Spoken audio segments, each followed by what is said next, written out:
नमस्कार, मी अनिल उपाध्ये. शिवसिद्ध बातमीपत्रात आपलं स्वागत आहे. पाहूया आजची बातमी. राहुल लोहार याच्यावर हल्ला करणाऱ्या अक्षय माने, सागर शिंदे, विशाल माने, प्रवीण माने यांच्यासह त्यांच्या कार्यकर्त्यांच्यावर 1 महिन्यापूर्वी पेटवडगाव पोलीस ठाण्यात तक्रार दाखल करूनही पोलिसांनी अटकेची कारवाई केली नाही. या निषेधार्थ त्यांच्यावर अटकेची कारवाई करून राहुल लोहार याची सोन्याची गोप हस्तगत करावी या मागणीसाठी मीना सुरेश लोहार यांनी शुक्रवार दिनांक 21 पासून पेटवडगाव नगरपालिका चौकात आमरण उपोषण सुरू केले आहे.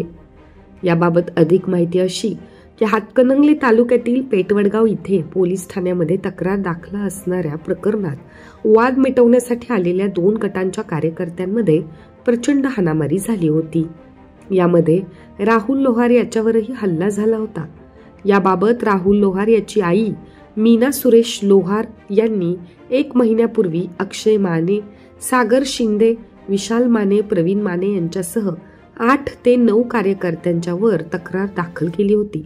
ही तक्रार दाखल करून 1 महिना झाला तरी पेटवडगाव पोलिसांनी अटकेची कारवाई केली नसल्याच्या निषेधार्थ मीना सुरेश लोहार यांनी मुख्यमंत्री, महाराष्ट्र राज्य, गृहमंत्री, पालकमंत्री, विशेष पोलीस महानिरीक्षक, जिल्हाधिकारी, जिल्हा पोलीस प्रमुख यांच्याकडे निवेदन सादर करून योग्य ती कारवाई न झाल्यास शुक्रवार दिनांक 21 पासून आमरण उपोषण करण्याचा इशारा दिला होता.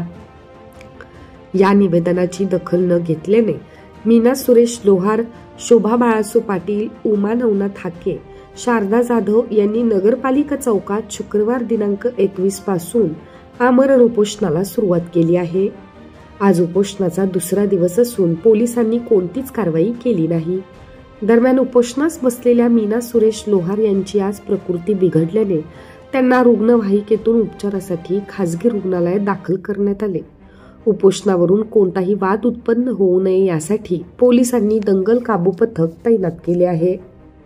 11 मे दिवशी वडगावमध्ये 2 तर मी भांडणं झाली. अक्षय माने तिने मुद्दाम भांडण काढलं होतं. त्या अक्षय मानेने मुद्दाम भांडण काढलं. त्यामुळं आमच्या मुलांना अटक केलं. त्यांच्या पोरासनी गाव गोंडासनी का अटक केलेलं नाही? अक्षय माने, प्रवीण माने, सागर शिंदे, विशाल माने त्यांना का अटक केलेली नाही? ह्याची चौकशी पोलिसांनी केली पाहिजे. त्यांच्यावर केस दाखल झाली. 307 कलम त्यांच्यावर पण बसलं पाहिजे. आमच्या पोरांच्यावर बसले, मग त्यांच्या पोरांच्यावर का नाही? राजकीय गुन्हा, राजकीय त्यांच्या पाठीशी आहेत म्हणतात ती जास्त चळवळ करायला लागली.